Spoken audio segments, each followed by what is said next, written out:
오늘도 암호화폐 관련된 정보 들고 인사를 드려보고 있는 크립토 마토입니다. 준비된 소식이 많기 때문에 바로 뛰어 들어가 보도록 하겠습니다.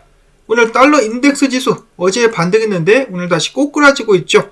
그러한 가운데 미국 증시는 혼조세를 기록하고 있는 가운데 비트코인 같은 경우는 어제 바로 반등을 해주었습니다. 3249달러에서 지금 거래가 진행이 되고 있으며 알트코인들도 비트코인 반등과 동시에 좋은 모습들을 좀 보여줬었다가 지금은 잠시 쉬고 있는 듯한 모습이 이어지고 있습니다. 이어서는 연준 총재들의 말 비둘기적인 발언도 매파적인 발언도 있었습니다.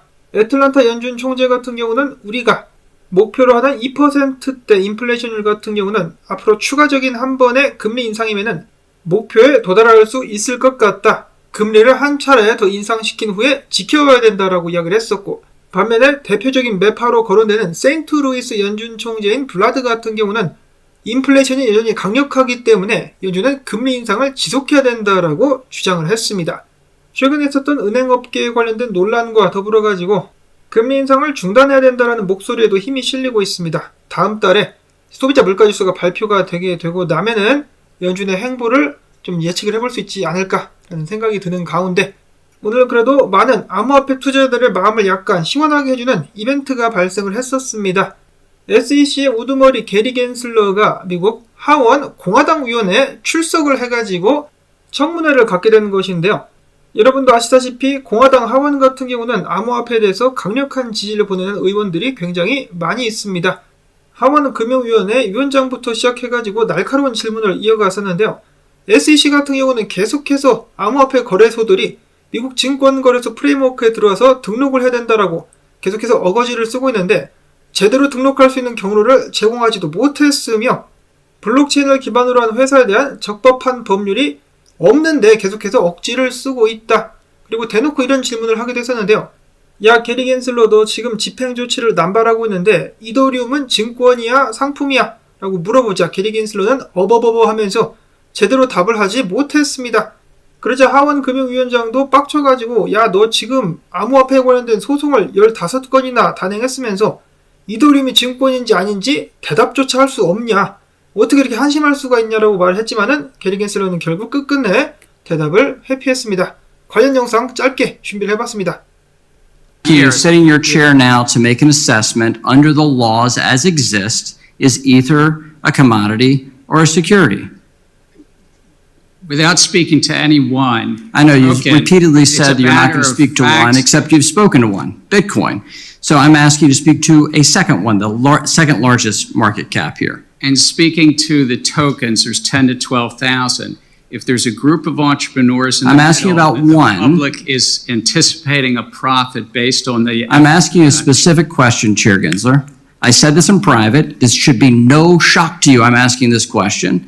Is Ether a commodity or a security? And again, it depends on the facts and the law, and if there's a group of individuals... I'm asking about the facts and the law sitting in your seat and the judgment you are making.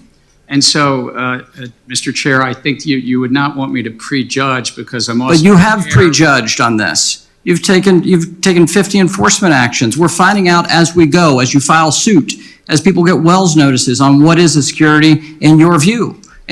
자, 이런 식으로 몰아붙여도 어버버버 하기만 하면서 대답을 제대로 못하고 있는 게리 겐슬러.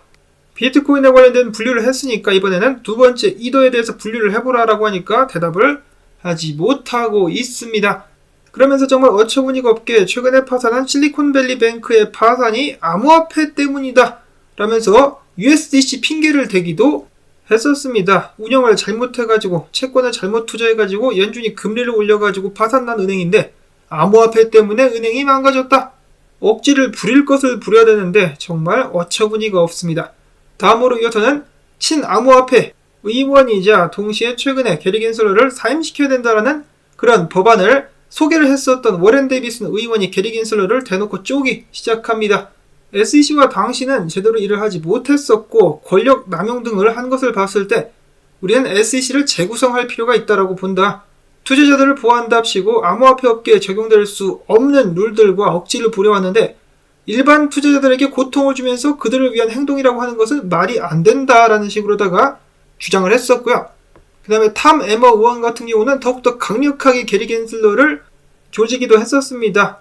그는 말하기를 어이 게리 겐슬러 네가 봤을 때, 그러니까 지금과 2년 전을 비교해봤을 때 암호화폐 업계가 미국의 금융 시스템에 접근하는 것이 쉬워진 것 같냐 어려워진 것 같냐.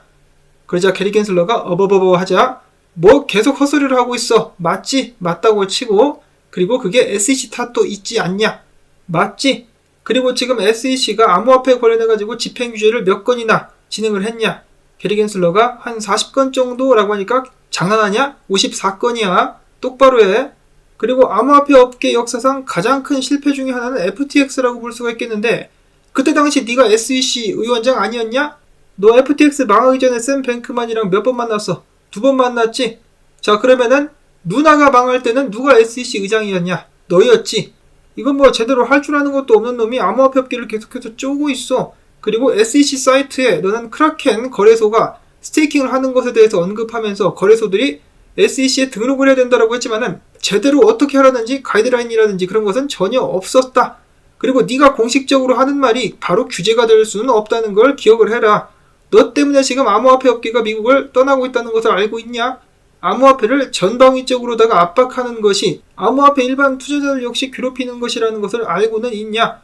니들은 암호화폐 업계가 규정을 준수하지 않는다고 하는데 니들이 만든 규칙은 블록체인 기반의 회사들에게는 말이 안 되는 규정들이며 너는 회사들을 말라 죽게 만들고 있다. 그리고 마지막으로는 비트코인 현물 ETF 승인 거부하는 것을 언급하면서 그의 시간을 마쳤습니다. 말 그대로 게리 겐슬러는 제대로 하는 것 없이 계속해서 집행만 고집을 하고 있는 상황인데요. 자, 많은 암호화폐 투자자들 그리고 커뮤니티 같은 경우는 이 영상을 보고 굉장히 후련하다라는 반응을 보였습니다. 그 외 추가적인 사항으로는 게리 겐슬러는 암호화폐를 보유해 본 적이 없다라고 이야기를 하는데 구라 같습니다. 자, 암호화폐 관련돼 가지고 MIT에서 강의까지 했으면서 암호화폐를 보유해 본 적이 없다. 이거 말이 안 되죠.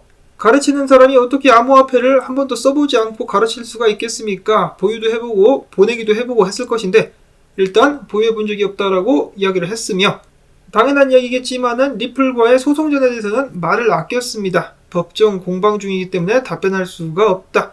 자, 그러면서도 끝까지 이야기하기를 더 많은 자원을 투입해서 암호화폐를 감독할 필요가 있다 라고 이야기를 했습니다. 아주 양아치 같은 것이, 저도 어제 잠깐 공유를 해드렸지만은 알고랜드가 증권이라며 비트렉스 거래소에 소송을 건 양반이 4년 전에는 알고랜드를 극찬하기도 했었다. 이중성 오진다. 이런 사람은 정말로 공직자 자격이 없다라고 생각이 드는데, 근데 또 게리 겐슬러 이력을 보시면은 바이든 캠프에서 연리를 하기도 하지 않았었습니까? 바이든이라는 백이 뒤에 있기 때문에 샘 뱅크만도 그렇고 게리 겐슬러도 그렇고 퇴연자약하게 이런 식으로다가 행동을 계속해서 할 수 있는 것이 아닌가 하는 생각이 듭니다. 이런 식으로 의원들이 게리 겐슬러를 압박하는 것은 좋으나 이를 통해서 어떤 변화가 생길 수 있는가가 중요한 것 같죠. 쪼기만 하고 아무것도 바꿀 수 없다라면 그는 계속해서 암호화폐 업계를 괴롭혀 나갈 것입니다. 한편 SEC로부터 웰스 노티스를 받은 코인베이스 같은 경우는 정말 많이 답답했는지 SEC와의 소송전을 준비하고 있다라고 밝혔습니다. 특히 CEO 같은 경우는 진짜 빡이 쳐가지고 SEC는 정확히 어떤 점이 문제인지 제대로 정보를 제공하지도 않았다. 우리는 SEC와 무려 30번이나 미팅을 가졌다.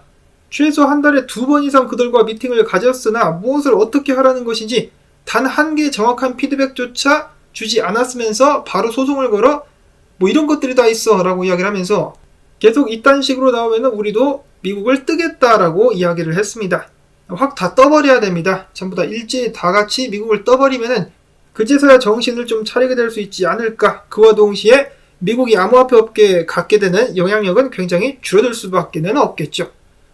자, 미국이 암호화폐 업계를 내모는 사이 홍콩과 다른 나라들 같은 경우는 러브콜들을 보내고 있습니다. 아랍에미레이트 등등도 암호화폐 사업 관련된 라이선스 신청 접수를 시작했다라는 소식이 나왔었고요. 다음으로는 최근에 뱅크 오브 아메리카와 심경전을 벌이기도 했었던 도이치뱅크는 이렇게 이야기를 했는데요. 비트코인의 비상은 미국 달러에 대한 반란의 신호이다. 다음으로는 나이지리아의 비트코인 검색량이 금 검색량의 18배나 된다 라는 소식 또한 나왔었고요. 다음으로는 인텔, 최근에 비트코인 채굴칩을 생산했었는데 비트코인 채굴칩 생산을 중단한다라고 밝혔습니다. 자, 왜일까? 설마 이것도 바이든이가 시킨 것인가? 다음으로 해서는 비트코인 분석 및 동향으로 넘어가 보도록 하겠습니다. 플랜 B, 최근 비트코인 가격 상승과 함께 기세가 다시 살아나고 있는데요.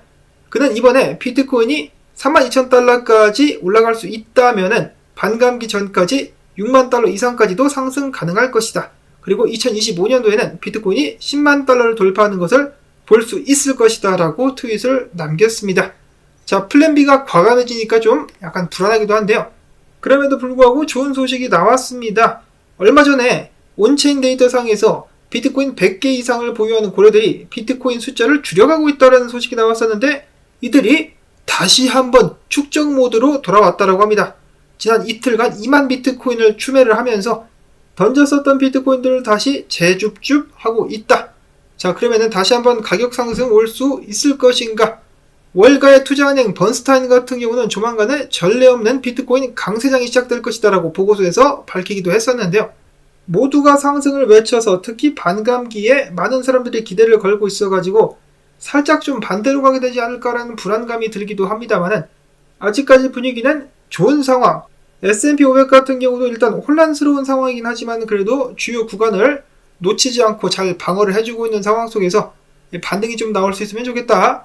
자, 그리고 비트코인 같은 경우는 가격이 다시 3만 달러 위로 올라왔는데 3만 600달러까지 상승할 수 있다라면은 10시간 봉에서 히든 불리시 다이버전스가 나오면서 가격이 더욱더 높게 올라갈 가능성이 있다라고 합니다.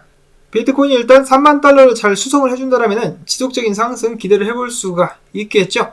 자, 그 다음에 알트코인들 같은 경우는 분위기가 좋다라고 하면서 인컴 샤크 분석가 약간 조정 후 혹은 횡보 후에 지속적인 상승이 나올 수 있다라고 긍정적으로 자신의 전망을 공유하기도 했었습니다.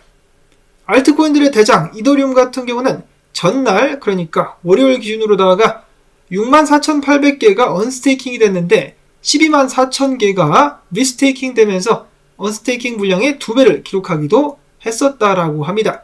자, 이더리움 같은 경우도 고래가 지금 파는 고래가 있는가 하면은 사는 고래가 또 있죠. 그리고 아비트럼도 마찬가지라고 하는데요. 2280만 개의 아비트럼을 3마리의 고래가 매도를 했는데 9마리의 고래가 1240만 개를 다시 주웠다라고 합니다. 손바뀜이 일어나고 있는 상황. 갈라게임즈 같은 경우는 다가오는 5월 15일 갈라 버전2를 출시한다라고 밝혔습니다. 버전2를 통해 가지고 향상된 소각 메커니즘, 보안 향상 및 향후 업그레이드 가능성을 대폭 개선할 수 있다라고 그들은 밝혔었고요. 자, 다음으로 알트 시즌의 상징 무엇이 있습니까? 잡코인 펌핑이죠. 페페 더 프로그 코인이 사흘간에 21,000% 폭등했다라고 하는데요. 페페 코인 외에도 AI 도지라는 새로운 개코인도 1300% 이상 상승하면서 많은 사람들의 호응을 이끌어내기도 했었습니다. 자, 그만큼 지금 알트코인 쪽으로 돈이 몰리고 있는 가운데 아무래도 당분간은 이런 추세가 계속될 수도 있지 않을까라는 그런 생각을 들게 합니다. 자, 물론 여기도 한계가 있기 때문에 알트 시즌이 끝나갈 때쯤 해가지고 제때 던지고 꼭 나와야 되겠죠. 아니면은 물리게 되겠습니다. 자, 그런가 하면 도널드 트럼프가 두 번째 NFT 트레이딩 카드 컬렉션을 출시를 했습니다. 두 번째, 첫 번째 카드보다는 뭔가 좀 더 오버하는 그런 느낌이 드는 두 번째 카드인데요. 자, 문제는 이런 식으로 두 번째 셀렉션을 발표를 하니까 첫 번째 셀렉션의 가격이 대폭락. 여기는 50% 정도 떨어진 걸로 0.42도에서 0.22도로 떨어진 걸로 이야기를 하고 있는데 제가 확인을 해보니까 0.12도까지 떨어졌었습니다. 참 이 도널드 트럼프도 책임감이 없다라는 생각이 드네요. 카드만 화려하게 만들어가지고 팔 줄 알았지 기존의 컬렉터들을 존중하는 마음이 좀 없지 않나. 자, 그 다음으로는 국내 소식 몇 가지가 있습니다. 쉬어 터진 김치코인 구렁이 담 넘듯 상장. 한국 같은 경우는 2017년 9월 금융위원회가 암호화폐에 관련된 합동 태스크포스를 만들었는데 6년이 지난 지금 정부가 내놓은 암호화폐 관련 시장 규제책은 뚜렷한 것이 없다라고 하죠. 그 와중 속에서 김치코인들이 무작위로 상장이 되면서 시세 조정 및 사기 행위들이 남발되었었고 코인 발행사가 이를 감시해야 되는데 반대로 함께 편을 먹고 소비자들을 우롱하는 그런 행태를 보이기도 했었습니다. 이래가지고 일각에서는 김치코인 상장을 불어야 된다. 이것 자체를 막아야 된다는 목소리도 나오고 있다라고 하네요. 금융당국 같은 경우는 태스크포스를 세워놓고 아무것도 하지 않았으면서 암호화폐 같은 경우는 금융으로 볼 수 없다라고 다시 한번 암호화폐를 까내렸습니다. 그러면서 앞으로 암호화폐 불공정 거래에 대해서 집단 소송제를 도입하고 손해배상 책임까지 물리는 방안을 추진하겠다. 한마디로 우리는 골치 아픈 일에 휘말리기 싫으니까 안 좋은 일 생기면은 책임자를 니들이 지목을 해가지고 소송으로서 해결해 라고 이야기를 하고 있는 것이 아닌가. 아직도 갈 길이 멀긴 하지만은 그래도 게리 겐슬러 딱 오늘 보니까 세금 내는 부분 같은 것도 그렇고 오히려 한국이 좀 더 낫다라는 생각마저 듭니다. 허허 참. 자, 아무튼 이렇게 해가지고 영상이 좀 길어졌는데 바로 마치도록 하겠습니다. 도움되셨다면은 토마토밭 도와주기, 살려주기, 광고 영상 한 편만 해도 마지막까지 재생시켜주기 및 광조뜻 부탁을 드립니다. 여러분들의 도움, 한 분 한 분의 도움이 모여서 큰 힘이 됩니다. 항상 감사드린다는 말씀 전하면서 저는 다음에 새로운 소식 가지고 인사를 드리도록 하겠습니다. 안녕히 계십시오.